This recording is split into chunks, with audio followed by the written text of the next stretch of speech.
Hey guys, what it do? It's your boy Supreme Uchiha the God, and well, Xebec is, of course, Rocksteady Xebec is Tex, oh goddamn, Blackbeard's father. So that means Blackbeard is a D. So he also has the will of D. I'm assuming, right? So that's very interesting. So he's from the same lineage of the D Don as Luffy and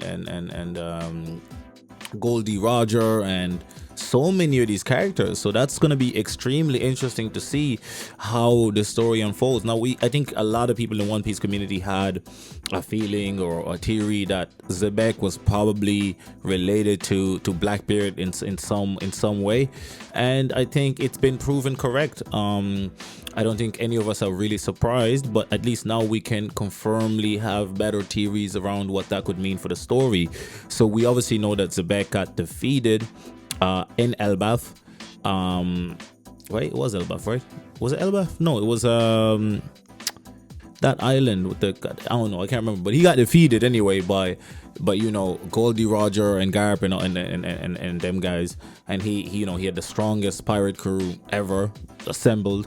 And it turns out he also went to Elbaf before he became the captain.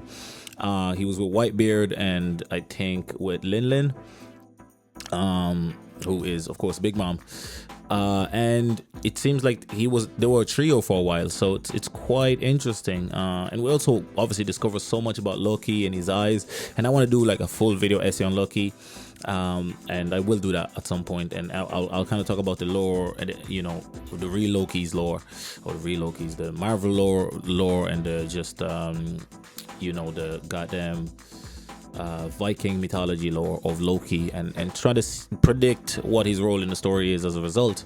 But yeah, Xebec obviously was somebody that was an anomaly. He was a foil in between Goldie Roger, the government, and so both of them combined to defeat him.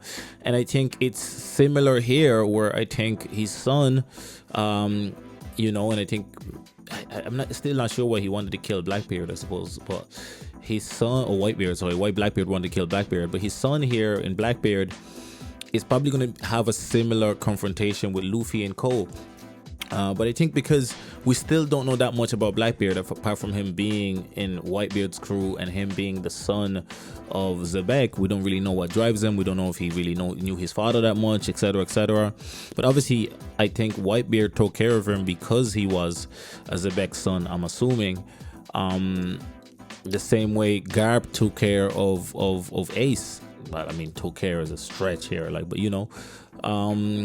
so I think it's quite intriguing and interesting to see how all of that is just going to play out and unfold. And I think Blackbeard obviously being who he is, I think it might unfold similarly, where they all meet and they fight and there's a big clash, and obviously I just don't see Luffy teaming up with the world government, because there is no Garp-like figure left, right? Garp is captured by Blackbeard already, so there is nobody in the Marines apart from maybe Fujitoro, who Luffy I think would willingly work with because he helped them in Dressrosa. So I think it's quite intriguing, but I don't see Blackbeard losing in the same way as his father did. I see him surviving, and I see him living, and I see him actually succeeding where his father failed, because I just always had a feeling that Blackbeard is going to be far more important in the story, because he is the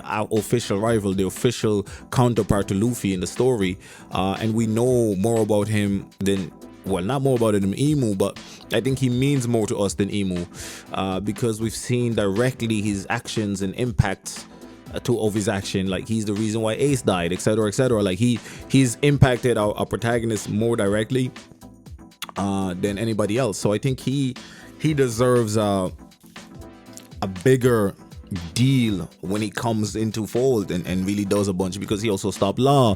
He's the reason for the Marineford attack kind of going haywire as well. He stole Whitebeard's devil fruit. Like, he's doing a lot of these things here. So You know, he even killed his quote unquote best friend for devil fruit that he's been waiting and lurking and fiending for his whole life, you know. So it's quite intriguing to see a character like that.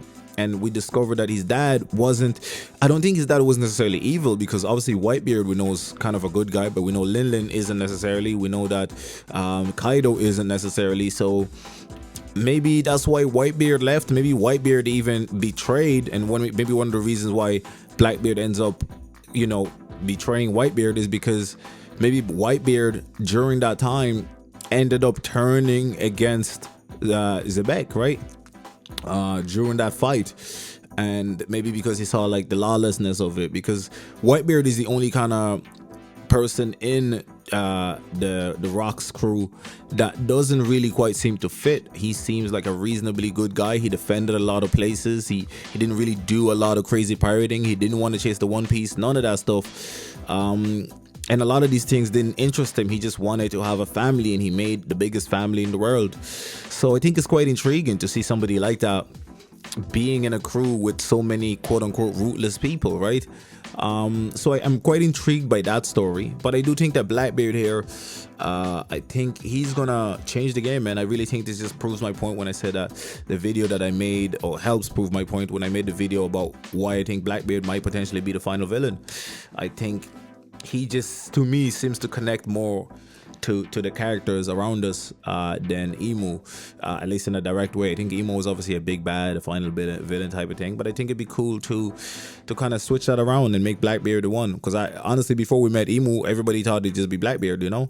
And now that we've met Emu, you know, we thought Blackbeard and the world government to some degree, but now we know that, you know, Blackbeard is kind of counter to both. He's not pro pirate really. He's a pirate, I mean, of course, but he's, you know, he worked with the government when he suited him, then he dipped. He worked with Whitebeard when he suited him, then he dipped. He's kind of one of those people that he does whatever it takes to win, and I can see him continuing that angle as the story unfolds. So I really can't wait for us to see Blackbeard. I really hope he pulls up to Elbaf. I really hope that he's enraged. I really hope that we really get a deep dive into his character and not just a quick Kaido flashback. I want to know more about him, because I think he's been, you know, showcased for such a very long time. And the fact that Luffy and Zoro both realize that it's not one person in there, when it seems like nobody else maybe realized it, that he's more than one person, but them two did, I think that could be something. Now we don't really know if anybody else did realize it, but nobody else seemed to care, and it feels like if they did realize it, it'd be a much bigger deal.